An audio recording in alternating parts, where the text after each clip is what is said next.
बाबा साहब की जयंती के अवसर पर सभी सामाजिक संगठनों की एकता का किया गया आह्वान।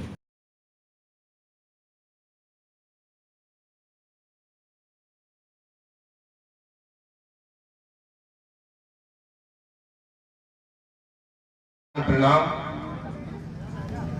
सभी मंच पर उपस्थित जितने भी बैठे हैं, मेरे सीनियर हैं,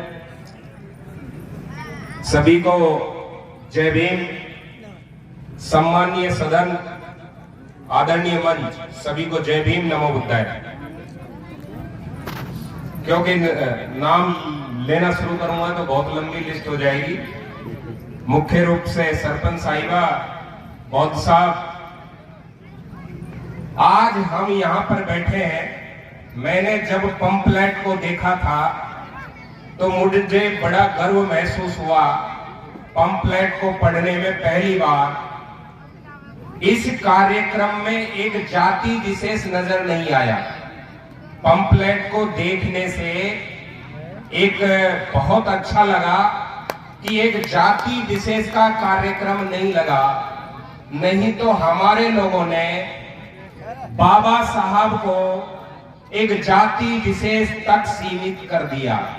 हम लोगों ने बाबा साहब को एक जाति विशेष का नेता बनाकर उनका कद इतना छोटा कर दिया कि जिसका कोई खामियाजा दुनिया में हमको भुगतना पड़ रहा है। और बाबा साहब की बात छोड़ दो, भगवान बुद्ध को भी एक जातिवादी महापुरुष बनाकर रख दिया। ये हमारी कमजोरियां रही, हमारी खामियां रही। आज यहां पर इस कार्यक्रम में ऐसा नहीं लगता कि एक जाति विशेष का कार्यक्रम है।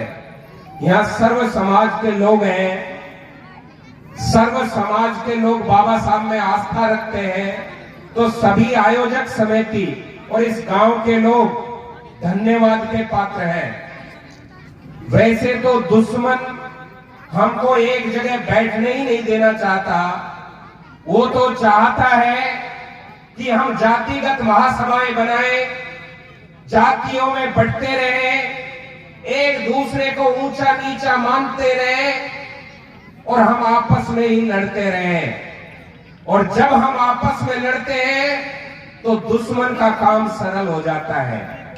जो दुश्मन का काम है वो हम स्वयं ही कर लेते हैं। यदि हम एक जगह, उदाहरण है किसान आंदोलन का, जब अलग अलग किसान आंदोलन कर रहे थे तो उनकी बात नहीं सुनी गई। जब सारे संगठन इकट्ठा होकर के किसानों के एक जगह इकट्ठा होकर के बैठे तो उनकी बात सुनी गई और वो उनके अधिकार बच गए। हमारे अधिकार किस तरह जा रहे हैं आप लोगों को पता है। संविधान में जो हमारे अधिकार थे वो एक एक करके चले जा रहे हैं। आईएएस इस दुनिया की सबसे बड़ी हस्ती वो प्राइवेट आदमी को बनाया जा रहा है। प्राइवेट कंपनी के अधिकारी को या सेक्रेटरी लेवल का पदाधिकारी बनाया जा रहा है, बिना किसी टेस्ट के, बिना किसी इंटरव्यू के। और उसमें एक शर्त और है, एससी, एसटी, ओबीसी और माइनॉरिटी का नहीं होगा। जबकि संविधान में बाबा साहब ने अधिकार किया दिया कि कोई भी भर्ती तब तक नहीं होगी जब तक उसमें निश्चित अनुपात में एससी, एसटी, ओबीसी का व्यक्ति शामिल नहीं होगा। तो संविधान खतरे में है या नहीं है? संविधान को ताक पे रख करके, संविधान को दूर रख के रोजाना संविधान की धज्जियां उड़ाई जा रही है। यहां तक कि संसद के सामने संविधान की होली भी जलाई गई। उन काफिरों को आज तक कोई सजा नहीं दी गई। जब जिस देश में संविधान के खिलाफ बोलना अपराध है, उस देश की पार्लियामेंट के सामने संविधान को जलाया जाता है, तो हमारे लिए इससे बड़े शर्म की बात और कुछ नहीं हो सकती। लेकिन हमारे कानों पे जू नहीं रेंग रही। कब तक इंतजार करेंगे? कब तक इंतजार करेंगे? कोई बाबा साहब पैदा होगा, कोई भगवान बुद्ध पैदा होगा।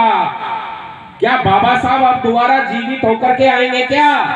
बाबा साहब ने तो कहा मैं जो हूं, मैंने जो किया है इस संविधान में लिख के जा रहा हूं। अगर आप इस संविधान को बचा लोगे तो आपके अधिकार सुरक्षित रहेंगे, आप सुरक्षित रहोगे। लेकिन आज संविधान बहुत ज्यादा खतरे में है और हम लोग बिल्कुल भी ध्यान नहीं दे रहे। साथियों, हमें आह्वान करना चाहिए, बिना पद के, बिना संगठन के, चाहे हम कितनी भी राजनीतिक पार्टियों में बटे हुए हैं, चाहे कितने भी अध्यक्ष बने हुए हैं, सबको अपना पद छोड़ करके, अपनी गरिमा छोड़ करके, अपना ज्ञान छोड़ करके समाज के बीच में आकर के एक जाजम पे बैठ करके हमारे ताकत दिखानी होगी और संविधान